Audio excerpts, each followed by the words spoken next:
2016, he served as the vice president over the course of the last 4 years, and he will have a tough job in coming forth and defending the record of the incumbent president, Donald Trump, and his handling of the COVID-19 pandemic and also the many issues that have plagued the United States of America in this crucial election year 2020. The United States, remember, votes on the 3rd of November, so it is less than 4 weeks now before the people of the United States decide on who will be leading their nation. Now, this is a point of inflection, is how Kamala Harris has described this election to be. And the record of Donald Trump in how he has handled the COVID-19 pandemic, how he has handled the economy, how he has handled the many racial fault lines in the society, how he has dealt with China, Russia, Iran and North Korea. His foreign policy will also be in picture. All of these factors will be weighing in on the minds of the people of the United States of America. But perhaps what could take center stage, of course, is Donald Trump's handling of the COVID-19 pandemic and himself testing positive for the coronavirus. We expect the debate to begin any moment now. It is expected to start at about exactly 6:30 in the morning Indian Standard Time and 9:30 p.m. Eastern Time in the United States. So Kamala Harris and Mike Pence will be going head-to-head.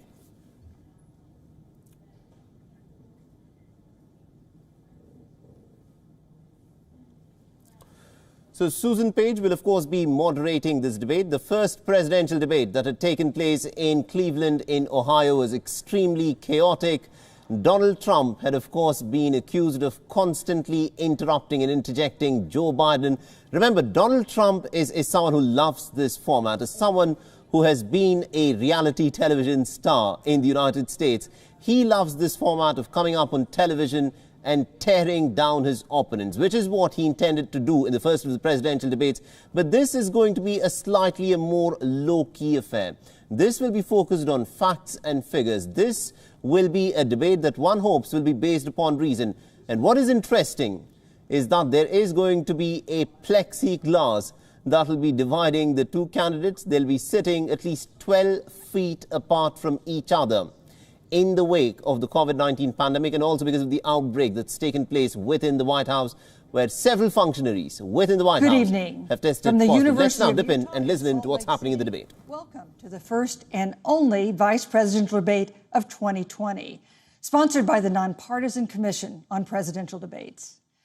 I'm Susan Page of USA Today. It is my honor to moderate this debate, an important part of our democracy. In Kingsbury Hall tonight, we have a small and socially distant audience, and we've taken extra precautions during this pandemic.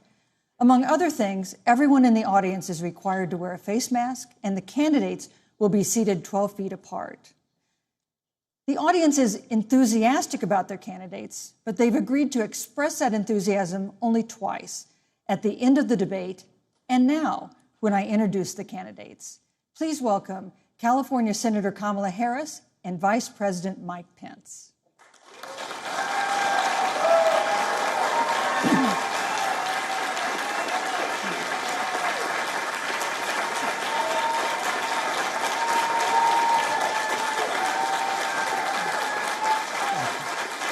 Thank you.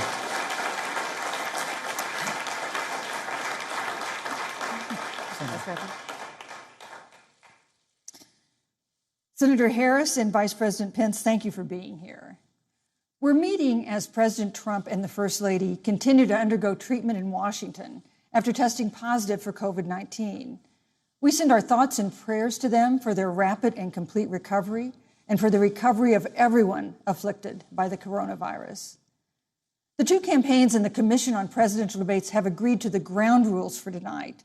I'm here to enforce them on behalf of the millions of Americans who are watching.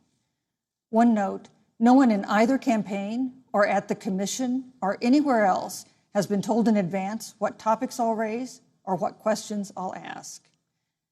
This 90-minute debate will be divided into 9 segments of about 10 minutes each. I'll begin a segment by posing a question to each of you, sometimes the same question, sometimes a different question on the same topic. You will then have 2 minutes to answer without interruption by me or the other candidate. Then we'll take 6 minutes or so to discuss the issue. At that point, although there will always be more to say, we'll move on to the next topic. We want a debate that is lively, but Americans also deserve a discussion that is civil. These are tumultuous times, but we can and will have a respectful exchange about the big issues facing our nation. Let's begin with the ongoing pandemic that has cost our country so much. Senator Harris, the coronavirus is not under control. Over the past week, Johns Hopkins reports that 39 states have had more COVID cases over the past 7 days than in the week before. 9 states have set new records. Even if a vaccine is released soon, the next administration will face hard choices.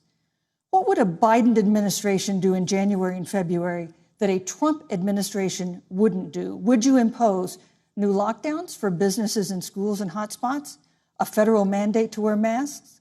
You have 2 minutes to respond without interruption. Thank you, Susan. Well, the American people have witnessed what is the greatest failure of any presidential administration in the history of our country. And here are the facts. 210,000 dead people in our country in just the last several months. Over 7 million people who have contracted this disease. 1 in 5 businesses closed. We're looking at frontline workers who have been treated like sacrificial workers. We are looking at over 30 million people who in the last several months had to file for unemployment. And here's the thing. On January 28th, the vice president and the president were informed about the nature of this pandemic. They were informed that it's lethal in consequence, that it is airborne, that it will affect young people, and that it would be contracted because it is airborne. And they knew what was happening, and they didn't tell you. Can you imagine if you knew on January 28th, as opposed to March 13th, what they knew, what you might have done to prepare? They knew, and they covered it up.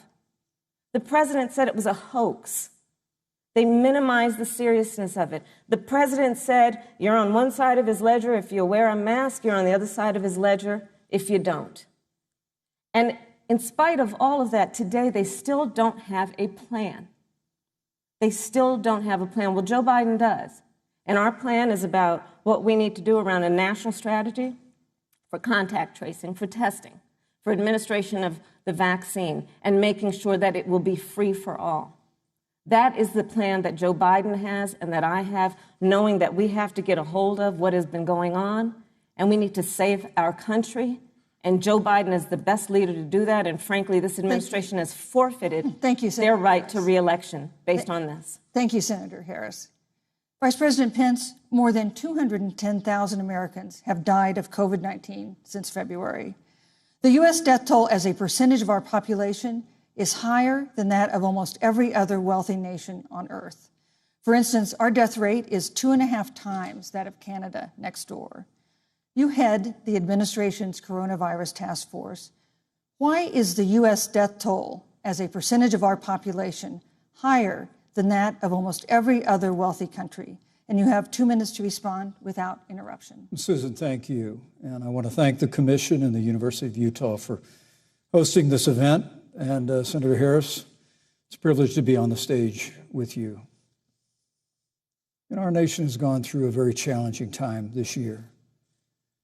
But I want the American people to know that from the very first day, President Donald Trump has put the health of America first. Before, there were more than 5 cases in the United States, all people who had returned from China. President Donald Trump did what no other American president had ever done. And that was he suspended all travel from China, the second largest economy in the world. Now, Senator Joe Biden opposed that decision. He said it was xenophobic and hysterical. But I can tell you, having led the White House Coronavirus Task Force, that decision alone by President Trump bought us invaluable time to stand up the greatest national mobilization since World War II. And I believe it saved hundreds of thousands of American lives. Because with that time, we were able to reinvent testing. More than 115 million tests have been done to date. We were able to see to the delivery of billions of supplies so our doctors and nurses had the resource and support they needed. And we began, really, before the month of February was out, to develop a vaccine and to develop medicines and therapeutics that have been saving lives all along the way. And under President Trump's leadership, Operation Warp Speed, we believe, will have literally tens of millions of doses of a vaccine before the end of this year. The reality is, when you look at the Biden plan, it reads an awful lot like what President Trump and I and our task force have been doing every step of the way. I mean, quite frankly, when I look at their plan that talks about advancing testing, creating new PPE, developing a vaccine, it looks a little bit like plagiarism, which is something Joe Biden knows a little bit about. And I think the American people know that this is a president who has put the health of America first, and the American people, I believe with my heart, can be proud of the sacrifices they have made. It's saved countless American lives. Senator Harris, would you like to respond? Absolutely. Whatever the vice president is claiming the administration has done, clearly it hasn't worked. When you're looking at over 210,000 dead bodies in our country, American lives that have been lost, families that are grieving that loss. And you know, the vice president is the head of the task force and knew on January 28th how serious this was. And then, thanks to Bob Woodward, we learned that they knew about it. And then when that was exposed, the vice president said, when asked, well, why didn't y'all tell anybody? He said, because the president wanted people to remain calm. Well, let's get no, but Susan, this is important. Susan, I want to add, Mr. Vice President, I'm speaking. I'm speaking. Yeah, you can have 15 more seconds, and then we'll give the vice president a chance to respond. So I want to ask the American people, how calm were you when you were panicked about where you're going to get your next roll of toilet paper? How calm were you when your kids were sent home from school and you didn't know when they could go back? How calm were you when your children couldn't see your parents because you were afraid they could kill them? Let's give Vice President Pence a chance to respond. Vice President Pence, you have 1 minute to respond. You know, there's not a day gone by that I haven't thought of every American family that's lost a loved one. And I want all of you to know that you'll always be in our hearts and in our prayers. But when you say what the American people have done over these last 8 months hasn't worked, that's a great disservice to the sacrifices the American people have made. The reality, if I may finish, Senator, the reality is Dr. Fauci said everything that he told the president in the Oval Office, the president told the American people. Now, President Trump, I will tell you, has boundless confidence in the American people, and he always spoke with confidence that we'd get through this together. But when you say it hasn't worked, when Dr. Fauci and Dr. Birx and our medical experts came to us in the second week of March, they said if the president didn't take the unprecedented step of shutting down roughly half of the American economy, that we could lose 2.2 million Americans. Now, that's the reality. Thank you. They also said to us if we did everything right, Susan, we could still lose more than 200,000 Americans. Vice President now, one Pence, life lost is too many, Susan. But the American people, I believe, deserve credit for the sacrifices that they have made, putting the health of their family and their neighbors first, our doctors, our nurses, our first responders. Thank you, Vice President Pence. And I'm going to speak up on behalf of what the American people have done. Vice President Pence, you were in the front row in a Rose Garden event 11 days ago at what seems to have been a super spreader event for senior administration and congressional officials. No social distancing, few masks, and now a cluster of coronavirus cases among those who were there. How can you expect Americans to follow the administration's safety guidelines to protect themselves from COVID when you at the White House have not been doing so? Well, the American people have demonstrated over the last 8 months that when given the facts, they're willing to put the health of their families and their neighbors and people they don't even know first. And President Trump and I have great confidence in the American people and their ability to take that information and put it into practice. In the height of the epidemic, when we were losing a heartbreaking number of 2,500 Americans a day, we surged resources to New Jersey and New York and New Orleans and Detroit. We told the American people what needed to be done, and the American people made the sacrifices.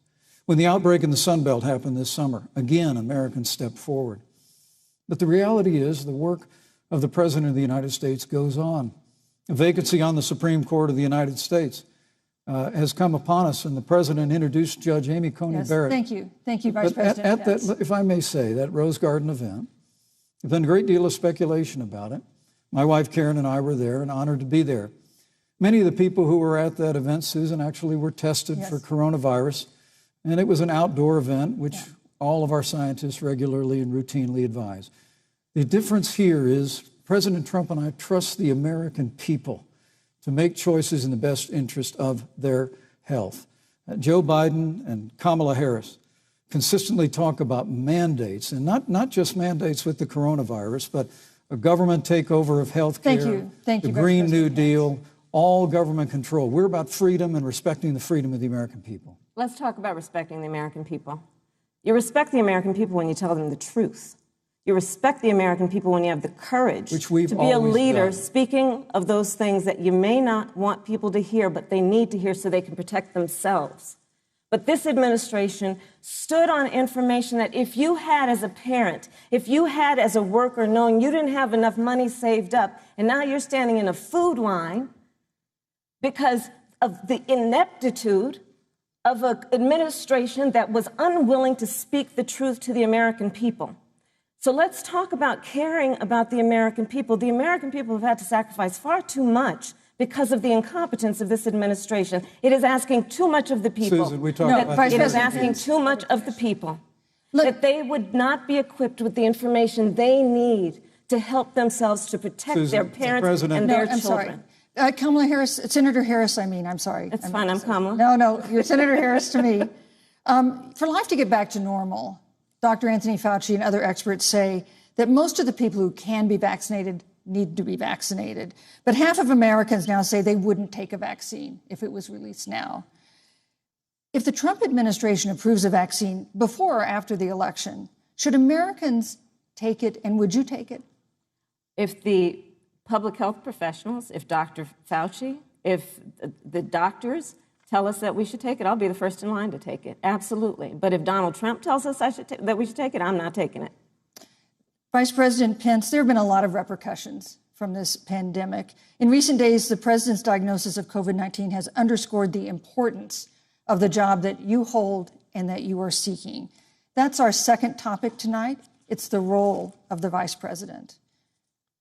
One of you will make history on January 20th. You will be the vice president to the oldest president the United States has ever had. Donald Trump will be 74 years old on Inauguration Day. Joe Biden will be 78 years old.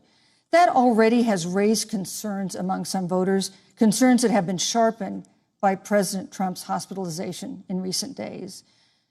Vice President Pence, have you had a conversation or reached an agreement with President Trump about safeguards or procedures when it comes to the issue of presidential disability? And if not, do you think you should? You have 2 minutes without interruption. Well, Susan, thank you, although I would like to go back. I think we need to move on to the issue of thank you, but I would like to go back because the reality is that we're going to have a vaccine, Senator, in record time, in unheard of time, in less than a year. We have 5 companies in phase 3 clinical trials, and we're right now producing tens of millions of doses. So the fact that you continue to undermine public confidence in a vaccine, if the vaccine emerges during the Trump administration, I think is unconscionable. And Senator, I just ask you, stop playing politics with people's lives. The reality is that we will have a vaccine, we believe, before the end of this year. And it will have the capacity to save countless American lives. And your continuous undermining of confidence in a vaccine is it's just unacceptable. And let me also say, the reality is when you talk about failure in this administration, we actually do know what failure looks like in a pandemic. It was 2009. The swine flu arrived in the United States. Thankfully, it ended up not being as lethal as the coronavirus. But before the end of the year, when Joe Biden was vice president of the United States, not 7.5 million people contracted the swine flu. 60 million Americans contracted the swine flu. If the swine flu had been as lethal as the coronavirus, in 2009, when Joe Biden was vice president, we would have lost 2 million American lives. His own chief of staff, Ron Klain, would say last year that it was pure luck that they did, quote, everything possible wrong. And we learned from that. They left the strategic national stockpile empty. They left an empty and hollow plan, but we still learned from it. And I think the American people, I'm going to say again, can be proud of what we have done. And Senator, please stop undermining confidence in a vaccine. Senator Harris, let me ask you the same question that I asked Vice President Pence, which is, have you had a conversation or reached an agreement with Vice President Biden about safeguards or procedures when it comes to the issue of presidential disability? And if not, and if you win the election next month, do you think you should? You have 2 minutes uninterrupted. So let me tell you, first of all, the day I got the call from Joe Biden, it was actually a Zoom call, asking me to serve with him on this ticket was probably one of the most memorable days of my life. I thought about my mother, who came to the United States at the age of 19, gave birth to me at the age of 25 at Kaiser Hospital in Oakland, California. And the thought that I'd be sitting here right now, I know would make her proud, and she must be looking down on this. Joe and I were raised in a very similar way. We were raised with values that are about hard work, about the value and the dignity of public service, and about the importance of fighting for the dignity of all people. And I think Joe asked me to serve with him because, I have a career that included being elected the first woman district attorney of San Francisco, where I created models of innovation for law enforcement in terms of reform of the criminal justice system. I was elected the first woman of color and black woman to be elected Attorney General of the state of California, where I ran the second largest Department of Justice in the United States, second only to the United States Department of Justice. And there I took on everything from transnational criminal organizations to the big banks that were taking advantage of homeowners, to for-profit colleges that were taking advantage of veterans. And then, of course, now I serve in the United States Senate as only the second black woman ever elected to the United States Senate. I serve on the Senate Intelligence Committee, where I've been in regular receipt of classified information about threats to our nation and hotspots around the world. I've traveled the world. I've met with our soldiers in war zones. And I think Joe has asked me to serve with him because he knows that we share a purpose which is about lifting up the American people. And after the 4 years that we have seen of Donald Trump unifying our country around our common values and principles. Thank you, Senator Harris. Neither President Trump nor Vice President Biden has released a sort of detailed health information that had become the modern norm until the 2016 election. And in recent days, President Trump's doctors have given misleading answers or refused to answer basic questions about his health. And my question to each of you in turn is this information voters deserve to know? Vice President Pence, would you like to go first? Well, Susan, thank you. And let me say, on behalf of the President and the First Lady, how moved we've all been by the outpouring of prayers and concern for the President. And I do believe it's emblematic of the prayers and the concern that have ushered forth for every American impacted by the coronavirus. But the care the President received at Walter Reed Hospital, the White House doctors, was exceptional. And the transparency that they practiced all along the way will continue. The American people have a right to know about the health and well-being of their President, and will continue to do that. But I'm just extremely grateful and was more than a little moved by the broad and bipartisan support. And Senator, I want to thank you and Joe Biden for your expressions of genuine concern. And I also want to congratulate you, as I did on that phone call, on the historic nature of your nomination. Thank you. I never expected to be on this stage 4 years ago, so I know the feeling. But the reality is we've got an election before the American people in the midst of this challenging year. And the stakes have never been higher, but I think the choice has never been clearer. I want to give Senator Harris a chance to respond to the same question I asked, which is, do voters have a right to know more detailed health information about presidential candidates and especially about presidents, especially when they're facing some kind of challenge. Absolutely. And that's why Joe Biden has been so incredibly transparent, and certainly by contrast, the president has not, both in terms of health records, but also let's look at taxes. We now know, because of great investigative journalism, that Donald Trump paid $750 in taxes. When I first heard about it, I literally said, "You mean $750,000? And it was like, no, $750. We now know Donald Trump owes and is in debt for $400 million. And just so everyone is clear, when we say in debt, it means you owe money to somebody. And it'd be really good to know who the President of the United States, the Commander-in-Chief, owes money to, because the American people have a right to know what is influencing the President's decisions. And is he making those decisions on the best interest of the American people, of you, or self-interest? So, Susan, I'm glad you asked about transparency, because it has to be across the board. Joe has been incredibly transparent over many, many years. The one thing we all know about Joe, he puts it all out there. He is honest. He is forthright. But Donald Trump, on the other hand, has been about covering up everything. Thank you, Senator Harris. I want to give you a chance to respond, Vice President. Well, look, I respect the fact that Joe Biden spent 47 years in public life. I respect your public service as well. Thank you. But the American people have a president who's a businessman, he's a job creator, who's paid tens of millions of dollars in taxes, payroll taxes, property taxes. He's created tens of thousands of American jobs.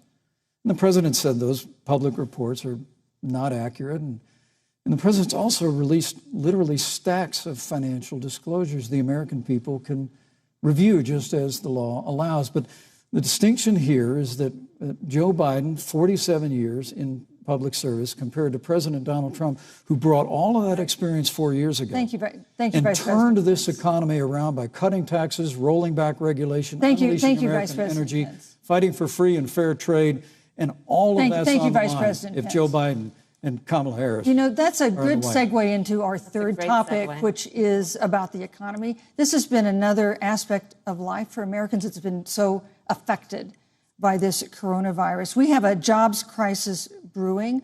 On Friday, we learned that the unemployment rate had declined to 7.9% in September, but the job growth had stalled, and that was before the latest round of layoffs and furloughs in the airline industry at Disney and elsewhere. Hundreds of thousands of discouraged workers have stopped looking for work.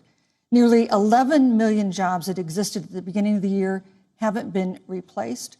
Those hardest hit include Latinos, blacks, and women.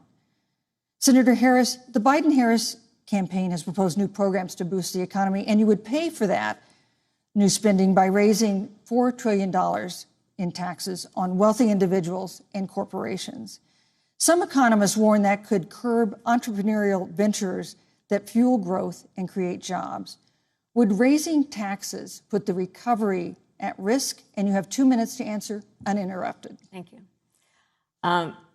On the issue of the economy, I think there couldn't be a more fundamental difference between Donald Trump and Joe Biden.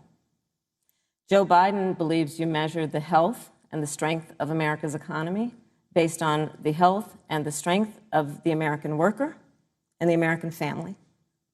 On the other hand, you have Donald Trump, who measures the strength of the economy based on how rich people are doing, which is why he passed a tax bill benefiting the top 1% and the biggest corporations of America, leading to a $2 trillion deficit that the American people are going to have to pay for. On day one, Joe Biden will repeal that tax bill. He'll get rid of it. And what he'll do with the money is invest it in the American people. And through a plan that is about investing in infrastructure, something that Donald Trump said he would do. I remember hearing about some infrastructure week. I don't think it ever happened. But Joe Biden will do that. He'll invest in infrastructure. It's about upgrading our roads and bridges, but also investing in clean energy and renewable energy. Joe is going to invest that money in what we need to do around innovation. There was a time when our country believed in science and invested in research and development so that we were an innovation leader on the globe. Joe Biden will use that money to invest in education. So, for example, for folks who want to go to a 2-year community college, it will be free. If you come from a family that makes less than $125,000, you'll go to a public university for free. And across the board, we'll make sure that if you have student loan debt, it's cut by $10,000. That's how Joe Biden thinks about the economy, which is it's about investing in the people of our country as opposed to passing a tax bill, which had the benefit of letting American corporations go offshore to do their business. Thank you, You're Senator welcome. Harris. Vice President Pence, your administration has been predicting a rapid and robust recovery, but the latest economic report suggests that's not happening. Should Americans be braced for an economic comeback that is going to take not months, but a year or more? You have 2 minutes to answer, uninterrupted. When President Trump and I took office, America had gone through the slowest economic recovery since the Great Depression. Because when Joe Biden was vice president, they tried to tax and spend and regulate and bail our way back to a growing economy. President Trump cut taxes across the board. Despite what Senator Harris says, the average American family of 4 had $2,000 in savings in taxes. And with the rise in wages that occurred, most predominantly for blue-collar, hardworking Americans, the average household income for a family of 4 increased by $4,000 following President Trump's tax cuts. But America, you just heard Senator Harris tell you, on day one, Joe Biden's going to raise your taxes. It's really remarkable to think, Susan.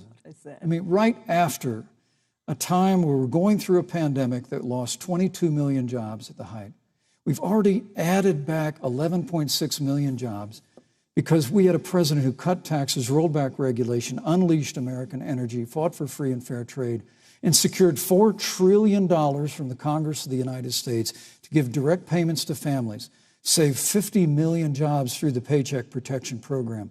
We literally have spared no expense to help the American people and the American worker through this. Joe Biden and Kamala Harris want to raise taxes. They want to bury our economy under a $2 trillion Green New Deal, which you were one of the original co-sponsors of in the United States Senate. They want to abolish fossil fuels and ban fracking, which would cost hundreds of thousands of American jobs all across the heartland. And Joe Biden wants to go back to the economic surrender to China, that when we took office, half of our international trade deficit was with China alone. And Joe Biden wants to repeal all of the tariffs that President Trump put into effect to fight for American jobs and American workers. Joe Biden says democracy's on the ballot. Make no mistake about it, Susan. The American economy, the American comeback is on the ballot with 4 more years of growth and opportunity, 4 more years of President Donald Trump. 2021 is going to be the biggest economic year in the history of this country. Thank you, Vice President Pence. Senator Harris. Well, I mean, I thought we saw enough of it in last week's debate, but I think this is supposed to be a debate based on fact and truth. And the truth and the fact is Joe Biden has been very clear. He will not raise taxes on anybody who makes less than $400,000 a year. He said he's going to repeal the Trump tax cuts. Mr. Vice President, I'm speaking. Well, I'm speaking. It'd be important if you said the truth. Joe Biden said twice in the debate last week that he's going to repeal the Trump tax cuts. That was tax cuts that gave the average working family $2,000 in a tax break every single year. Senator, that is that's the math. absolutely not true. That is he only going to repeal part of the Trump tax cuts? If you don't mind letting me finish, we can then have a conversation, okay? Please. Okay. Joe Biden will not raise taxes on anyone who makes less than $400,000 a year. He has been very clear about that. Joe Biden will not end fracking. He has been very clear about that.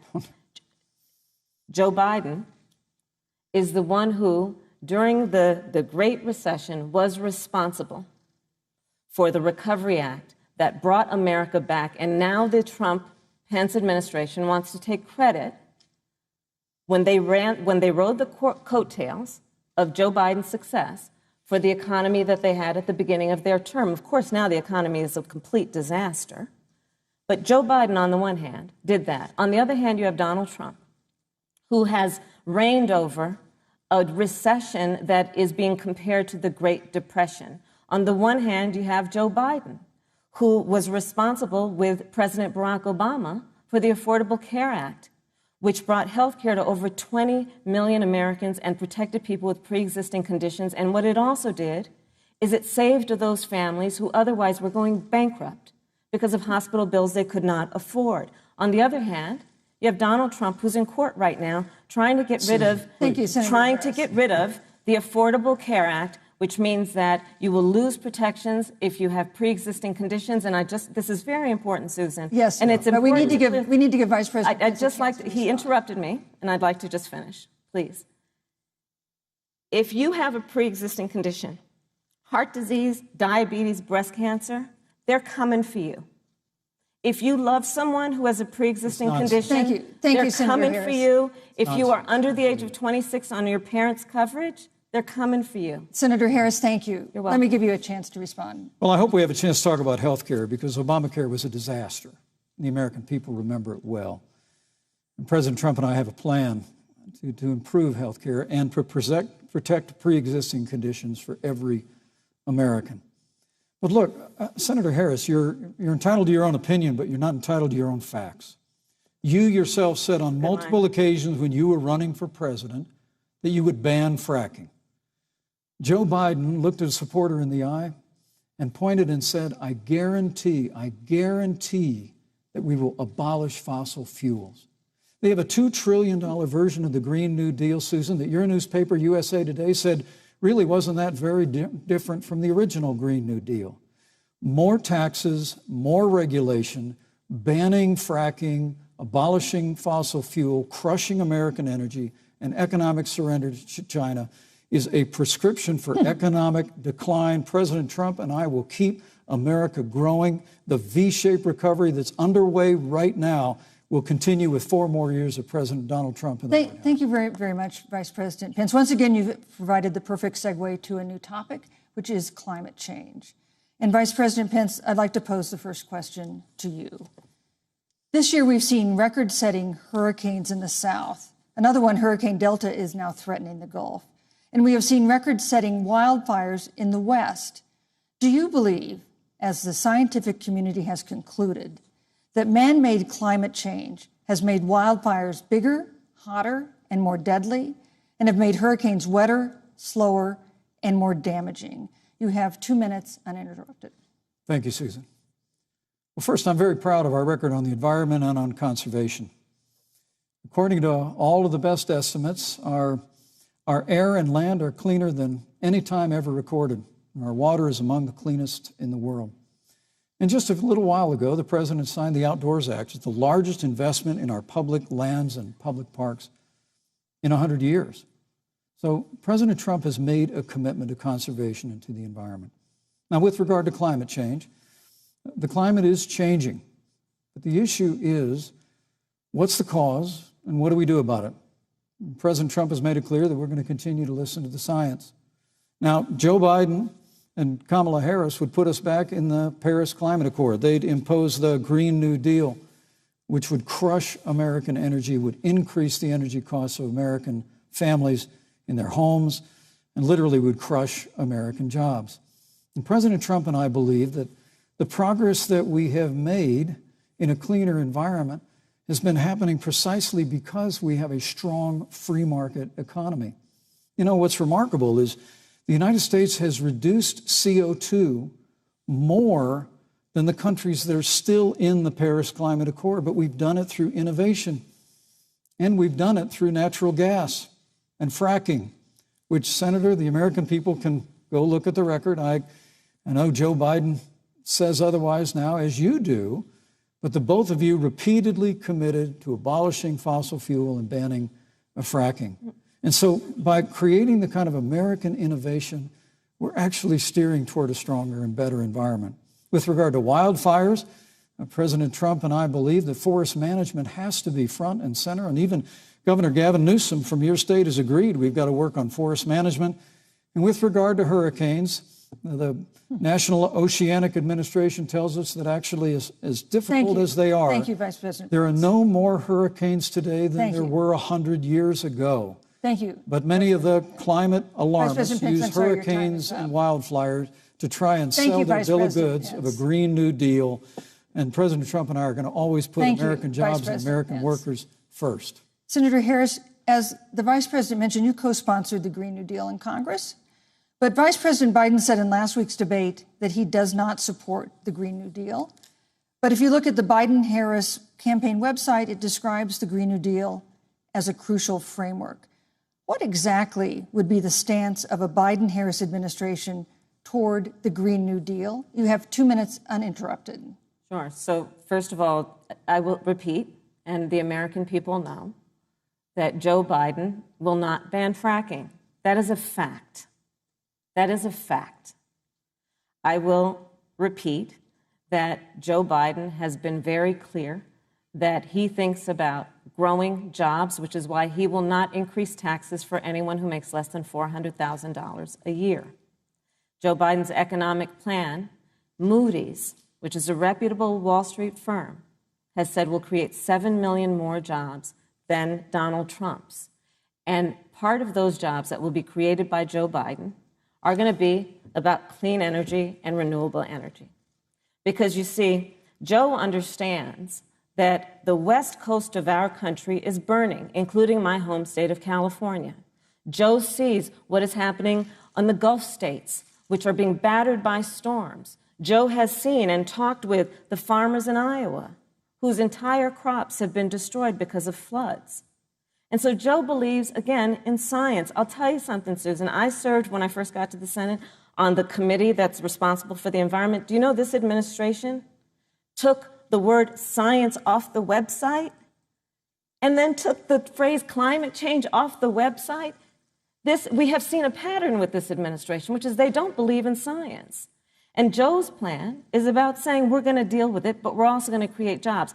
Donald Trump, when asked about the wildfires in California, and the question was, you know, the science is telling us this, you know what Donald Trump said?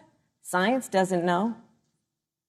So let's talk about who is prepared to lead our country over the course of the next 4 years on what is an existential threat to us as human beings. Joe is about saying we're going to invest that in renewable energy. It's going to be about the creation of millions of jobs. We will achieve net zero emissions by 2050, carbon neutral by 2035. Joe has a plan. This has been a lot of talk from the Trump administration, and really it has been to go backward instead of forward. We will also re-enter the climate agreement with pride. Senator Harris just said that climate change is an existential threat. Vice President Pence, do you believe that climate change poses an existential threat? As I said, Susan, the climate is changing. We'll follow the science. But once again, Senator Harris is denying the fact that they're going to raise taxes on every American. Joe Biden said twice in the debate last week that on day one he was going to repeal the Trump tax cuts. Those tax cuts delivered $2,000 in tax relief to the average family of four across America. And with regard to banning fracking, I just recommend that people look at the record. You yourself said repeatedly that you would ban fracking. You were the first Senate co-sponsor of the Green New Deal. And while Joe Biden denied the Green New Deal, Susan, thank you for pointing out, the Green New Deal is on their campaign website. And as USA Today said, it's essentially the same plan as you co-sponsored with AOC when she submitted it in the Senate. And you just heard the senator say that she's going to resubmit America to the Paris Climate Accord. Look, the American people have always cherished our environment. We'll continue to cherish it. We've made great progress reducing CO2 emissions through American innovation and the development of natural gas through fracking. We don't need a massive $2 trillion Green New Deal that would impose all new mandates on American businesses and American families. Thank you. Joe Biden wants us to retrofit 4 million American business buildings. It makes no sense. It will cost jobs. President Trump is going to put America first. He's going to put jobs first, and we're going to take care of our environment and follow the science. Thank you, But, on the issue of jobs, Senator Harris, let's talk about that. The vice president earlier referred to, as part of what he thinks is an accomplishment, the president's trade war with China.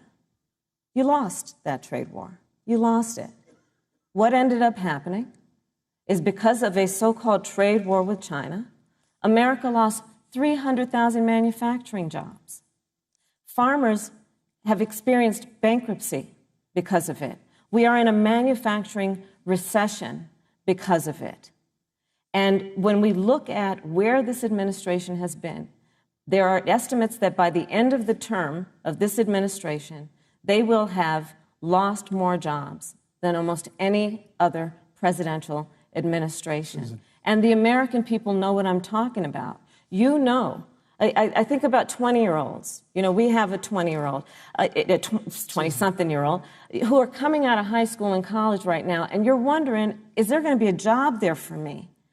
We're looking at people who are trying to figure out how they're going to pay rent by the end of the month. Almost half of American renters are worried about whether they're going to be able to pay rent by the end of the month. This is where the economy is in America right now, and it is because of the catastrophe and the failure of leadership of this administration. Thank you, Senator Harris.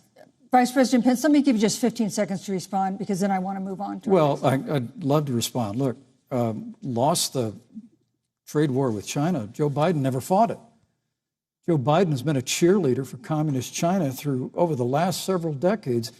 And again, Senator Harris, you're entitled to your opinion. You're not entitled to your own facts. When Joe Biden was vice president, we lost 200,000 manufacturing jobs, and President Obama said they were never coming back. He said we needed a magic wand to bring them back. In our first 3 years after we cut taxes, rolled back regulation, unleashed American energy, this administration saw 500,000 manufacturing jobs created. And that's exactly the kind of growth we're going to continue to see as we bring our nation through this pandemic. But a Green New Deal, your massive new mandates, your Paris Climate Accord, it's going to kill jobs this time, just like it killed jobs. I just need to respond very briefly. 15 seconds, and then we'll move on. Thank you. Joe Biden is responsible for saving America's auto industry, and you voted against it. So let's set the record straight. Thank you.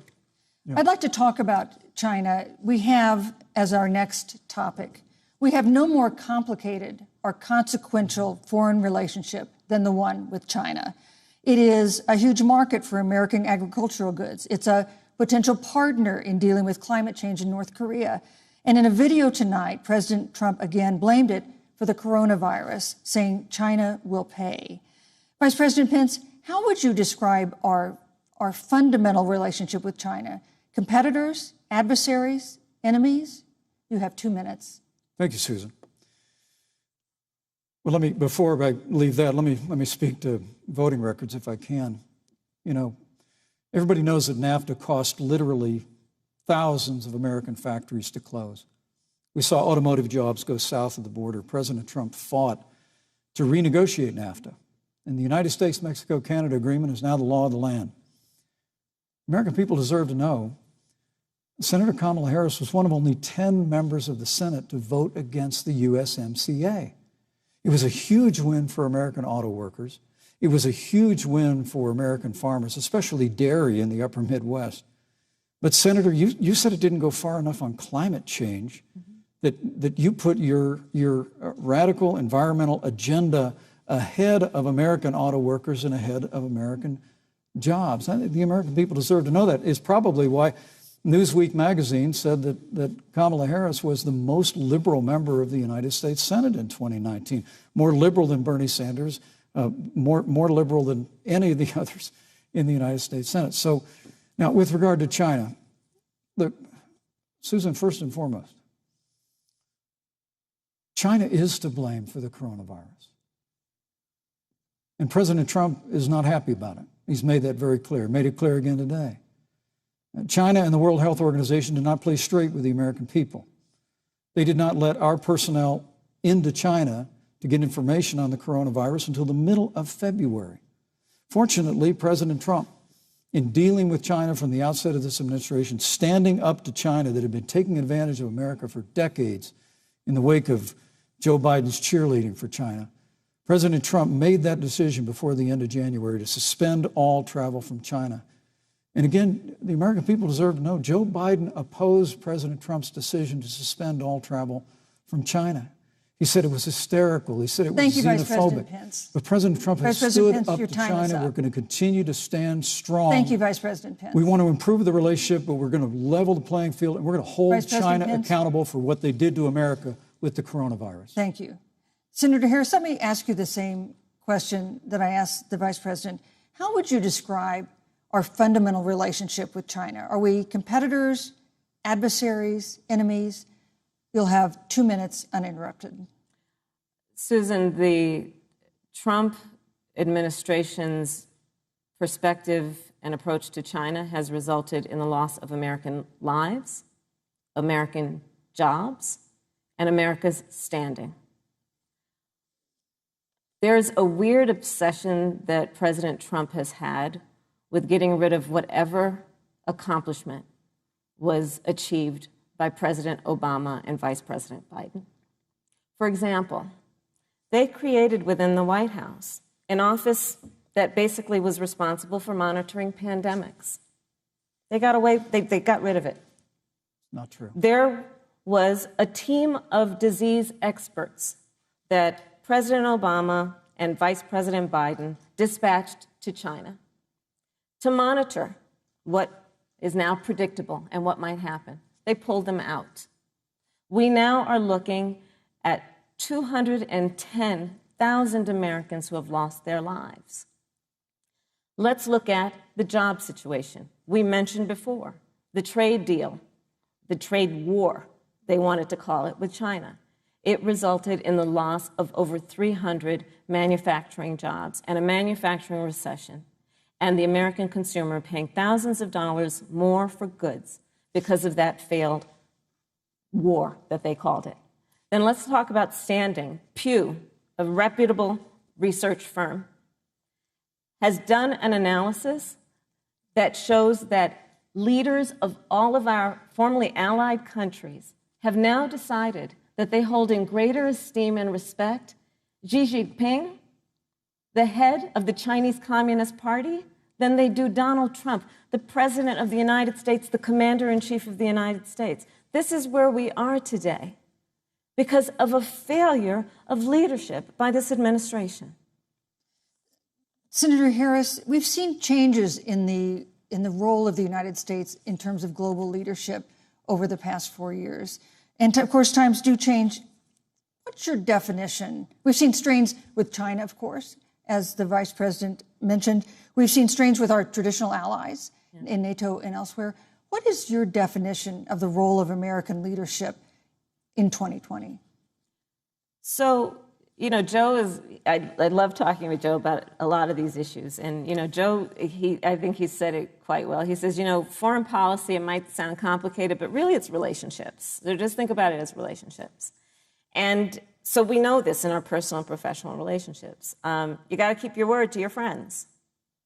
Got to be loyal to your friends. People who've stood with you, got to stand with them.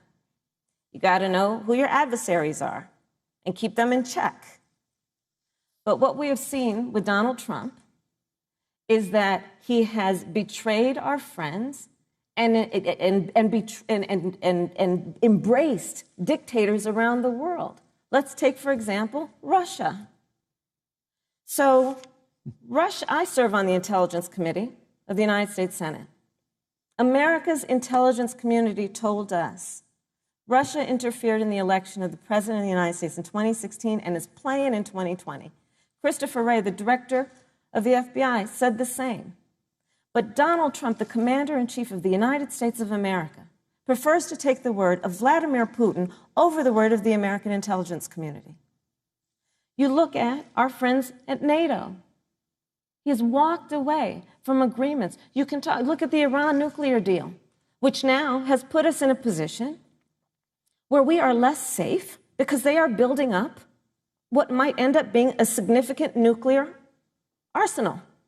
We were in that deal, guys. We were in the Iran nuclear deal with friends, with allies around the country. And because of Donald Trump's unilateral approach to foreign policy, coupled with his isolationism, he pulled us out and has made America less safe. So, Susan, it's about relationships.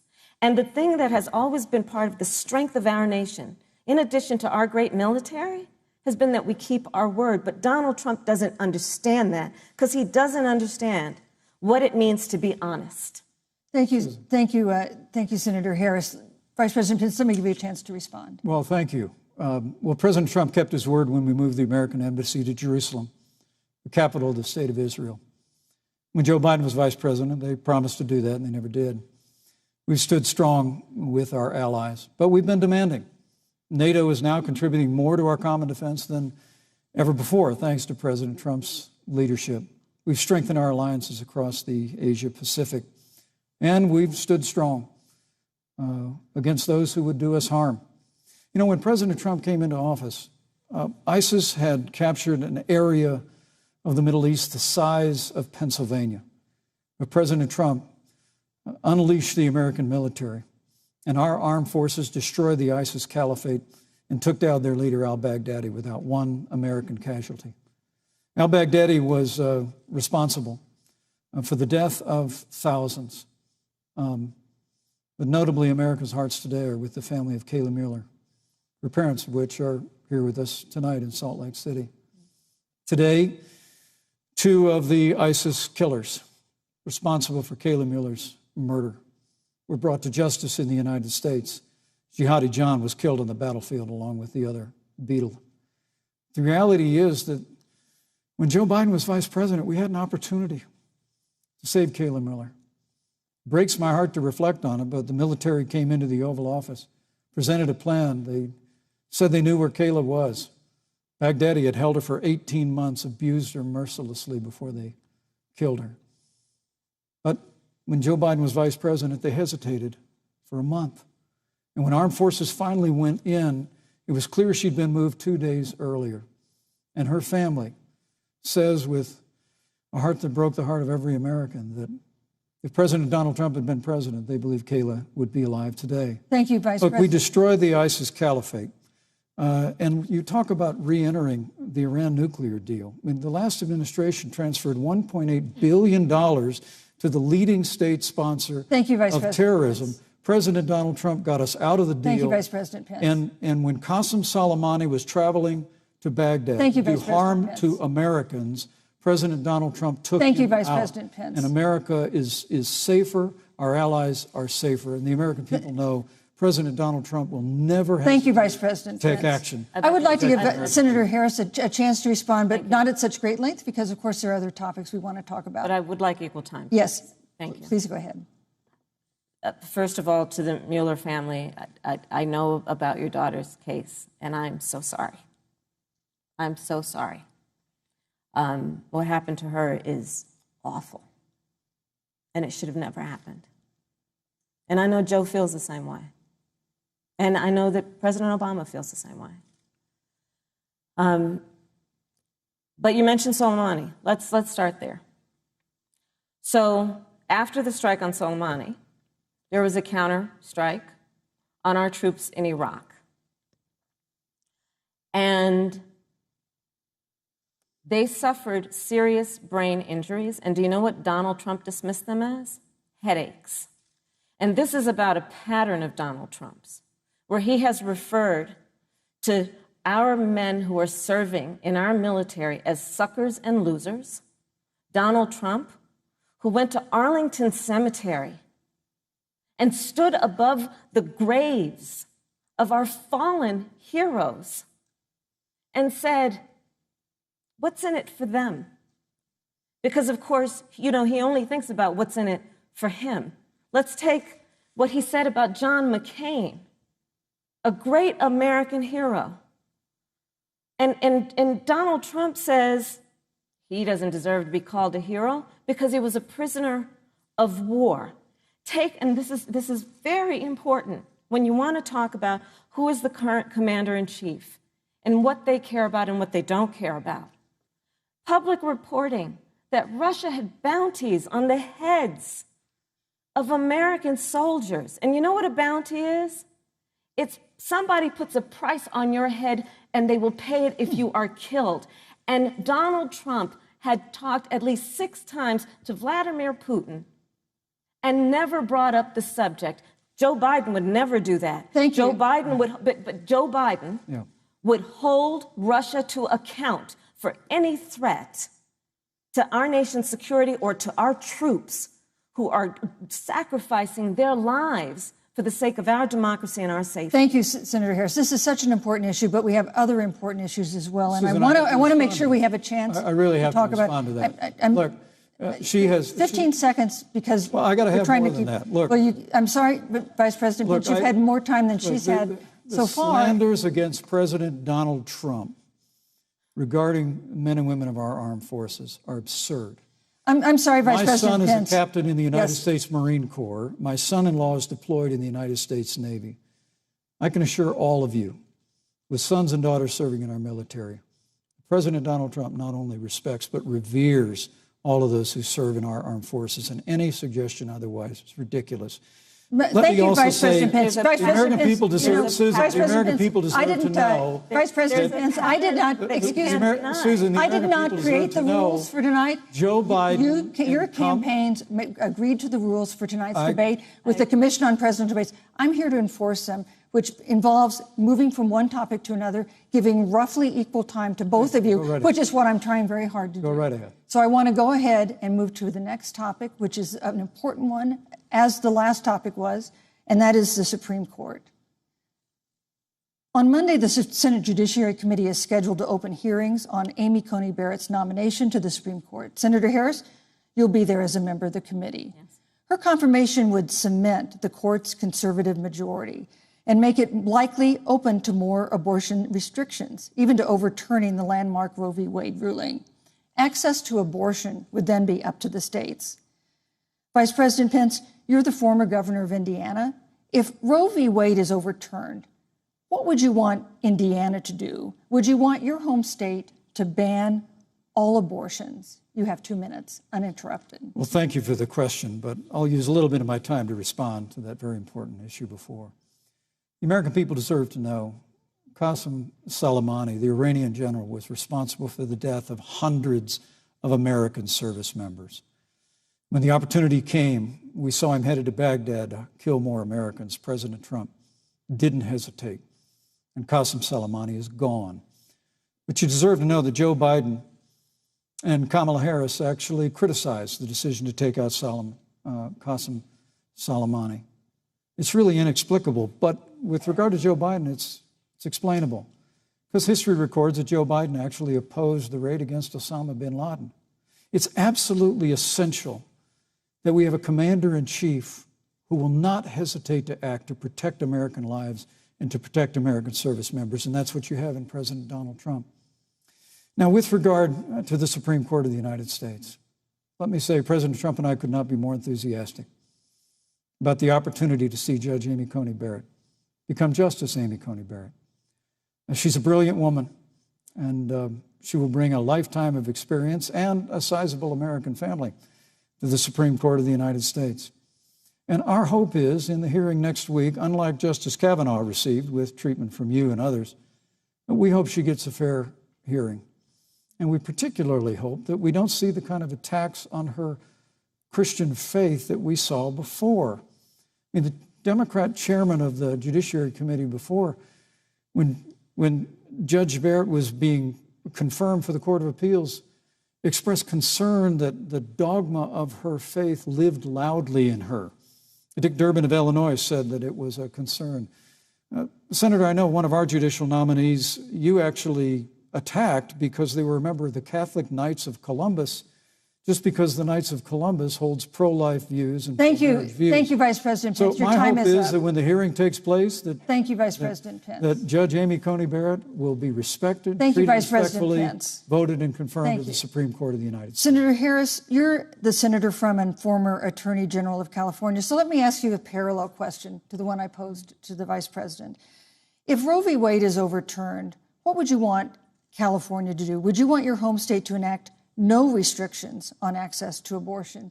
And you have 2 minutes uninterrupted. Thank you, Susan. First of all, Joe Biden and I are both people of faith, and it's insulting to suggest that we would knock anyone for their faith. And in fact, Joe, if elected, will be only the second practicing Catholic as President of the United States.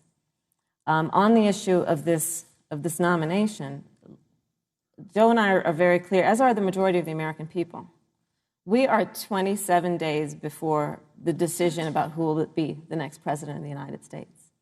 And, you know, before, when this conversation has come up, you know, it's been about election year or election time. We're literally in an election. Over 4 million people have voted. People are in the process of voting right now. And so Joe has been very clear, as the American people are. Let the American people fill that seat in the White House, and then we'll fill that seat on the United States Supreme Court. And to your point, Susan, the issues before us couldn't be more serious. There's the issue of choice, and I will always fight for a woman's right to make a decision about her own body. It should be her decision and not that of Donald Trump and the Vice President, Michael Pence. But let's also look at what else is before the court. It's the Affordable Care Act. Like, literally in the midst of a public health pandemic, when over 210,000 people have died and 7 million people probably have what will be in the future considered a pre-existing condition because you contracted the virus. Donald Trump is in court right now trying to get rid of the Affordable Care Act. And I said it before, and it bears repeating.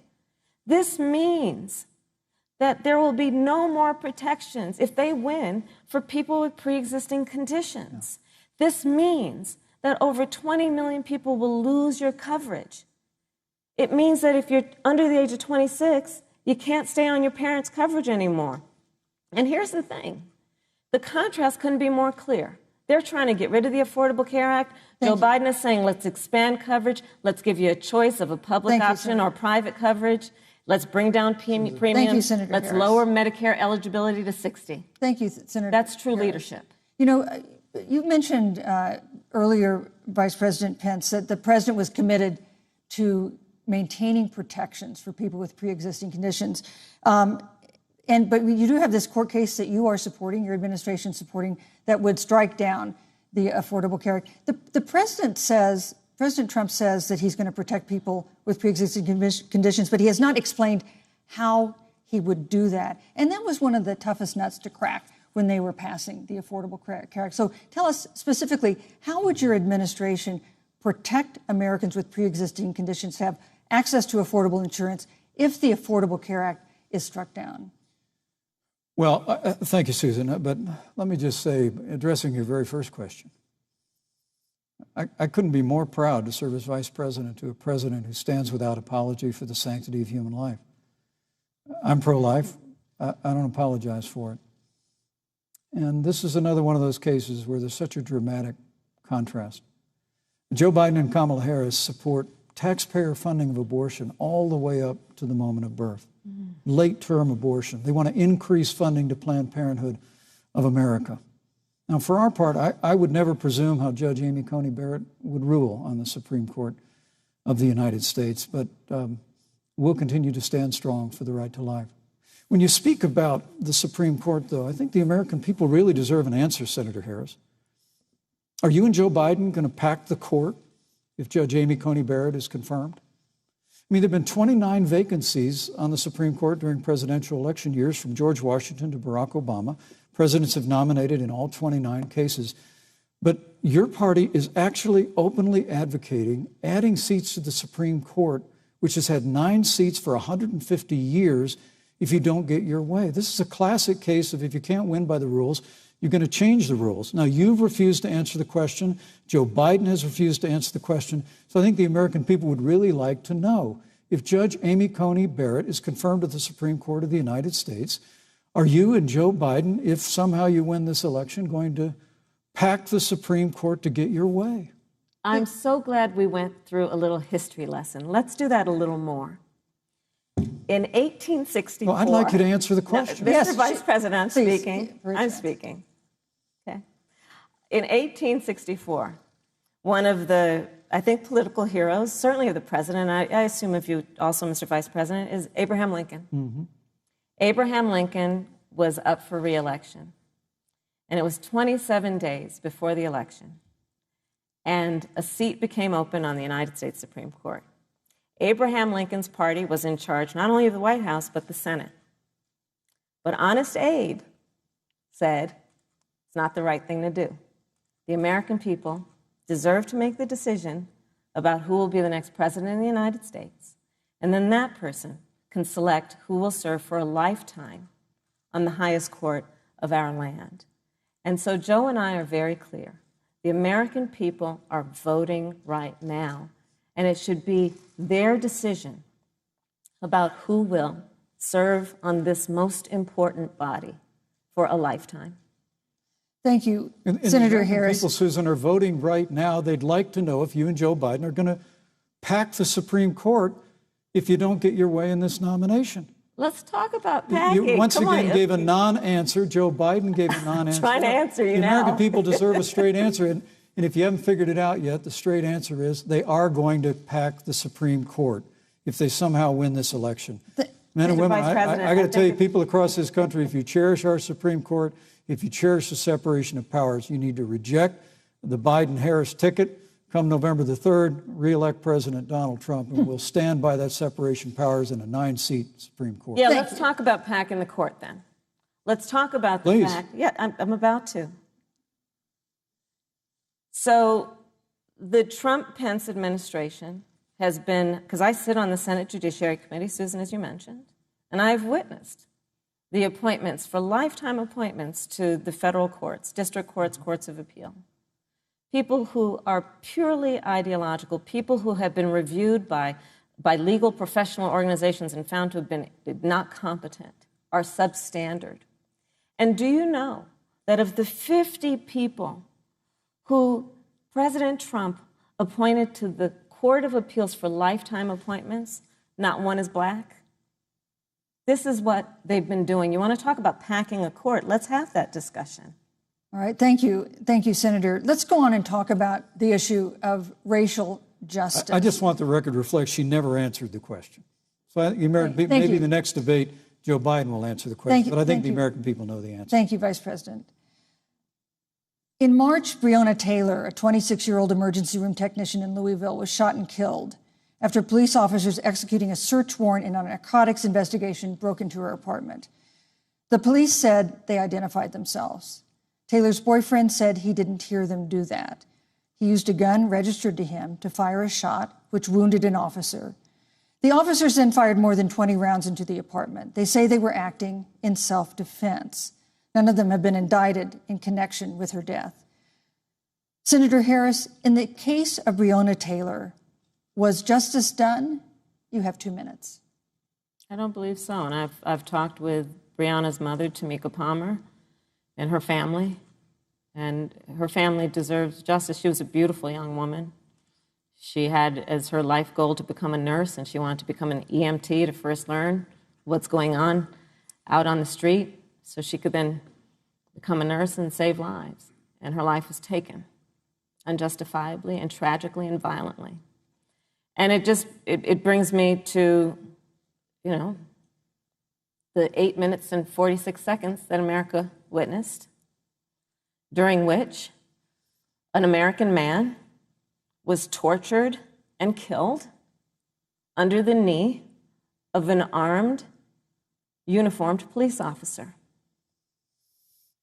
And people around our country of every race, of every age, of every gender, perfect strangers to each other, marched shoulder to shoulder, arm in arm, fighting for us to finally achieve that ideal of equal justice under law. And I was a part of those peaceful protests. And I believe strongly that, first of all, we are never going to condone violence, but we always must fight for the values that we hold dear, including the fight to achieve our ideals. And that's why Joe Biden and I have said on this subject, look, and I'm a former career prosecutor. I know what I'm talking about. Bad cops are bad for good cops. We need reform of our policing in America and our criminal justice system, which is why Joe and I will immediately ban chokeholds and carotid holds. George Floyd would be alive today if we did that. We will require a national registry for police officers who break the law. We will, on the issue of criminal justice reform, get rid of private prisons and cash bail, and we will decriminalize marijuana, and we will expunge the records of those who have been convicted of marijuana. This is a time for leadership on a tragic, tragic issue of unarmed black people in America who have been killed. Senator Harris. Vice President Pence, let me pose the same question to you. In the case of Breonna Taylor, was justice done? You have 2 minutes, uninterrupted. Well, our heart breaks for the loss of innocent any innocent American life. And the family of Breonna Taylor has our sympathies. But I trust our justice system, a grand jury that refused the evidence. And it really is remarkable that as a former prosecutor, you would assume that an impaneled grand jury looking at all the evidence got it wrong. But you're entitled to your opinion, Senator. I think, look, and with regard to George Floyd, there's no excuse for what happened to George Floyd. And justice will be served. But there's also no excuse for the rioting and looting that followed. I mean, it really is astonishing. Flora Westbrook is with us here tonight in Salt Lake City. Just a few weeks ago, I stood at what used to be her salon. It was burned to the ground by rioters and looters. And Flora is still trying to put her life back together. And I must tell you, this presumption that you hear consistently from Joe Biden and Kamala Harris, that America is systemically racist, and that, as Joe Biden said, that he believes that law enforcement has an implicit bias against minorities, is a great insult to the men and women who serve in law enforcement. And I want everyone to know, who puts on the uniform of law enforcement every day, that President Trump and I stand with you. And it is remarkable that when Senator Tim Scott tried to pass a police reform bill, brought together a group of Republicans and Democrats, Senator Harris, you got up and walked out of the room. And then you filibustered Senator Tim Scott's bill on the Senate floor that would have provided new accountability, new resources. Look, we don't have to choose between supporting law enforcement, improving public safety, and supporting our African-American neighbors and all of our minorities. Under President Trump's leadership, we'll always stand with law enforcement, and we'll do what we've done from day one, and that is improve the lives of African Americans. Thank you, Vice President Record unemployment, record investments in education, and we'll fight for school choice for all of our minorities. Thank you, Vice President. I'd like to respond. Senator Harris. I will not sit here and be lectured by the Vice President on what it means to enforce the laws of our country. I am the only one on this stage who has personally prosecuted everything from child sexual assault to homicide. I'm the only one on this stage who has prosecuted the big banks for taking advantage of America's homeowners. I'm the only one on this stage who prosecuted for-profit colleges for taking advantage of our veterans. And the reality of this is that we are talking about an election in 27 days, where last week the President of the United States took a debate stage in front of 70 million Americans and refused to condemn white supremacists. Not true. And not true. It wasn't like he didn't have a chance. He didn't do it, and then he doubled down. And then he said, when pressed, stand back, stand by. And this is a part of a pattern of Donald Trump's. He called Mexicans rapists and criminals. He instituted as his first act a Muslim ban. On the issue of Charlottesville, where people were peacefully protesting the need for racial justice, where a young woman was killed. And on the other side, there were neo-Nazis carrying tiki torches, shouting racial epithets, anti-Semitic slurs. And Donald Trump, when asked about it, said there were fine people on both sides. This is who we have as the President of the United States. And America, you deserve better. Joe Biden will be a president who brings our country together. Senator Harris. And recognizes the beauty in our diversity and the fact that we all have so much more in common than what separates us. Vice President Pence, let me give you a minute to respond. Thank you, Susan. I appreciate that very much. You know, I think this is one of the things that makes people dislike the media so much in this country, Susan, is that you selectively edit, just like Senator Harris did, comments that President Trump and I and others on our side of the aisle make. I mean, Senator Harris conveniently omitted, after the president made comments about people on either side of the debate over monuments, he condemned the KKK, neo-Nazis, and white supremacists, and has done so repeatedly. You're concerned that he doesn't condemn neo-Nazis, President Trump has Jewish grandchildren. His daughter and son-in-law are Jewish. This is a president who respects and cherishes all of the American people. But you talk about having personally prosecuted. I'm glad you brought up your record, Senator. Thank you. I really need to make this point. When you were DA in San Francisco, when you left office, African Americans were 19 times more likely to be prosecuted for minor drug offenses than whites and Hispanics. When you were Attorney General of California, you increased the disproportionate incarceration of blacks in California. You did nothing on criminal justice reform in California. You didn't lift a finger to pass the First Step Act on Capitol Hill. I mean, the reality is your record speaks for itself. President Trump and I have fought for criminal justice reform. Thank you, Vice President Pence. We fought for educational choice and opportunities for African Americans, all of our members. Thank you, sir. And we'll do it for 4 more Thank years. you. You know, there is no more important issue than the final issue that we're going to talk about tonight, and that is the issue of the election itself. Susan, he attacked my record. I would like an opportunity to respond. Let me give you 30 seconds because we're running out of time. I appreciate that. First of all, having served as the Attorney General of the state of California, the work that I did is a model of what our nation needs to do, and we will be able to do under a Joe Biden presidency. Our agenda includes what this administration has failed to do.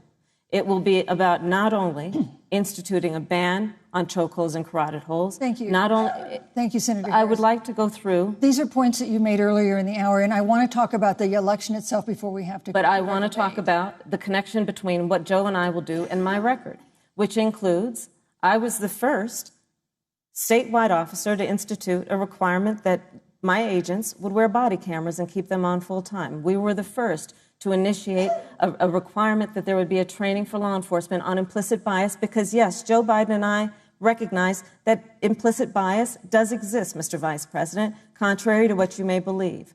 We did the work of instituting reforms that were about investing in reentry. This is the work that we have done and the work we will do going forward. And again, I will not be lectured by the Vice President on our record of what we have done in terms of law enforcement and keeping our communities safe and a commitment to reforming the criminal justice system of America. Thank you, Senator Harris. And I'd like to pose I'd like you to respond first to the question on our final topic, the election itself. President Trump has several times refused to commit himself to a peaceful transfer of power after the election. If your ticket wins and President Trump refuses to accept a peaceful transfer of power, what steps would you and Vice President Biden then take? What would happen next? You have 2 minutes. So I'll tell you, Joe and I are, I think, particularly proud of the coalition that we've built around our campaign. We probably have one of the broadest coalitions of folks that you've ever seen in a presidential race. Of course, we have the support of Democrats, but also independents and Republicans. In fact, 7 members of President George W. Bush's cabinet are supporting our ticket. We have the support of Colin Powell, Cindy McCain, John Kasich, over 500 generals, retired generals, and former national security experts and advisors are supporting our campaign. And I believe they are doing that because they know that Joe Biden has a deep, deep-seated commitment to fight for our democracy and to fight for the integrity of our democracy and to bring integrity back to the White House.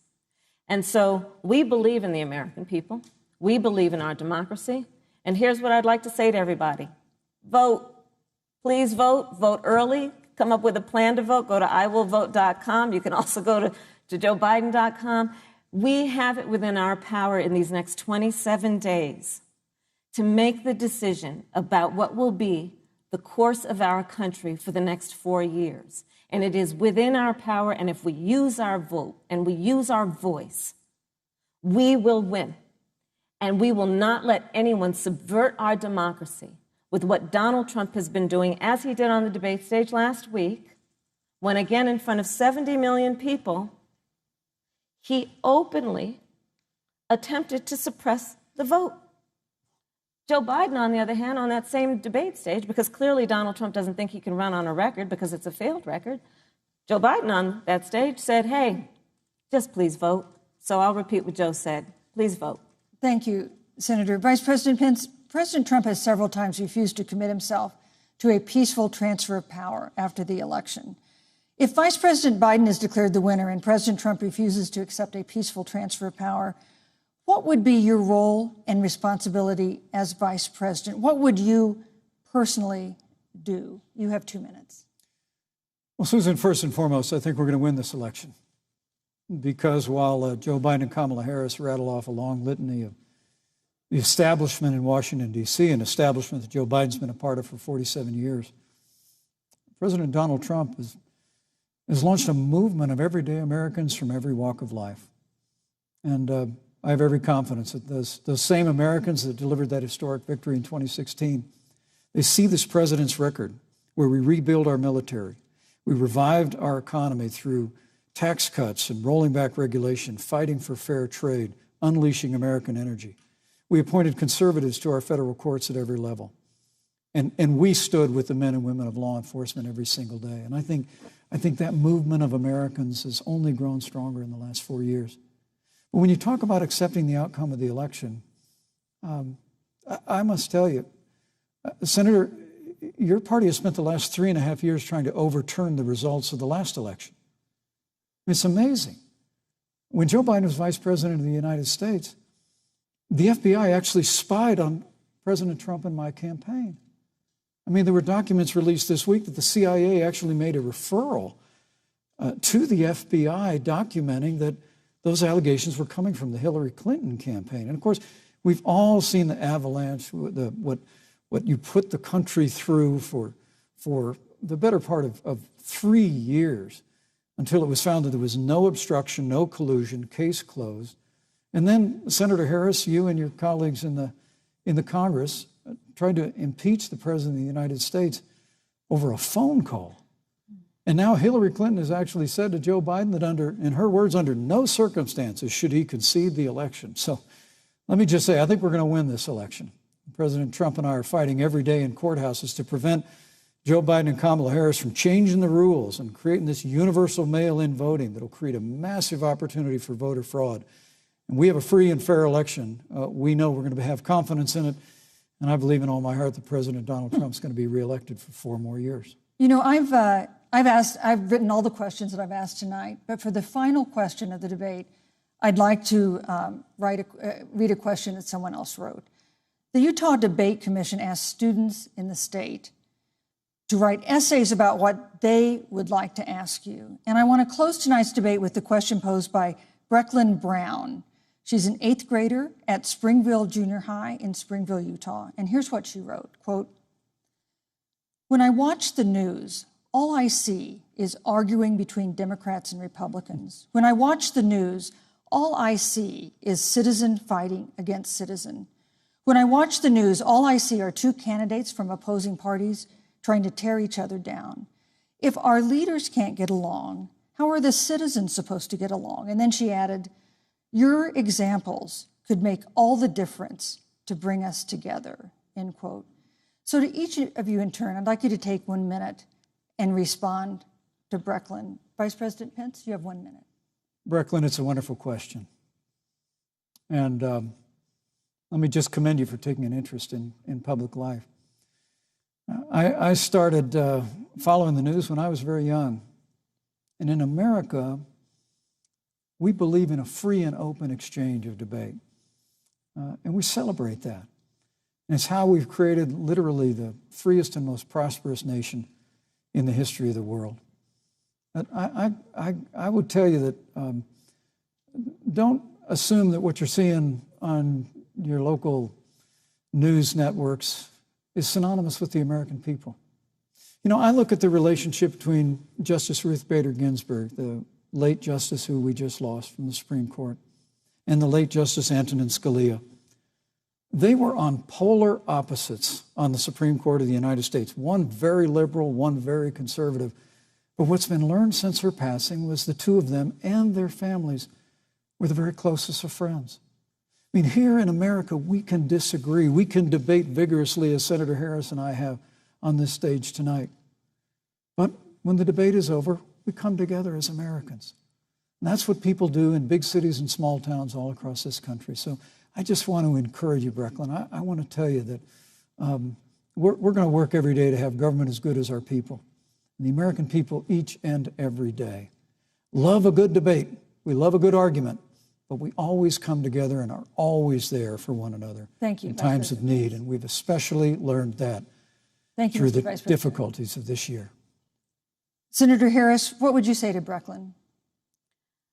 First of all, I love hearing from our young leaders. And when I hear her words, when I hear your words, Brecklin, I know our future is bright because it is that perspective on who we are and who we should be that is a sign of leadership and is something we should all aspire to be. And that, that brings me to Joe. Joe Biden, one of the reasons that Joe decided to run for president is after Charlottesville, which we talked about earlier.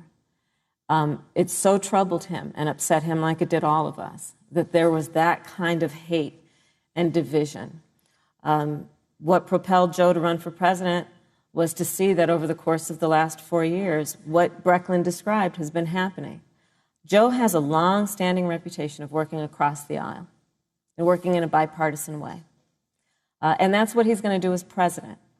Joe Biden has a history of lifting people up and fighting for their dignity. You have to know Joe's story to know that Joe has known pain, he has known suffering, and he has known love.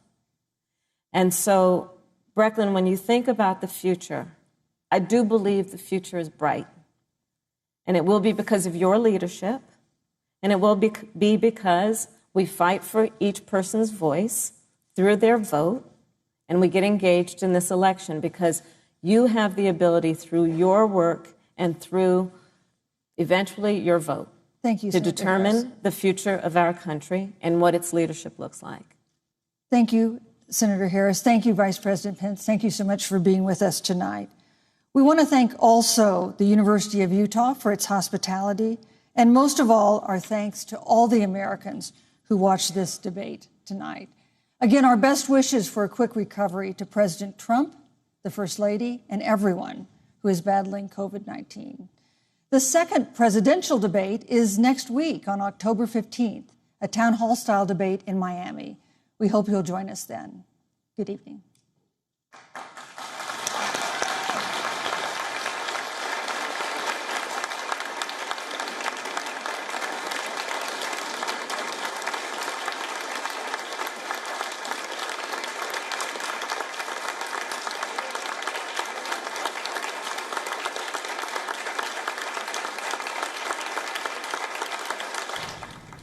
These are visuals from the first and only vice presidential debate ahead of the U.S. elections, which will be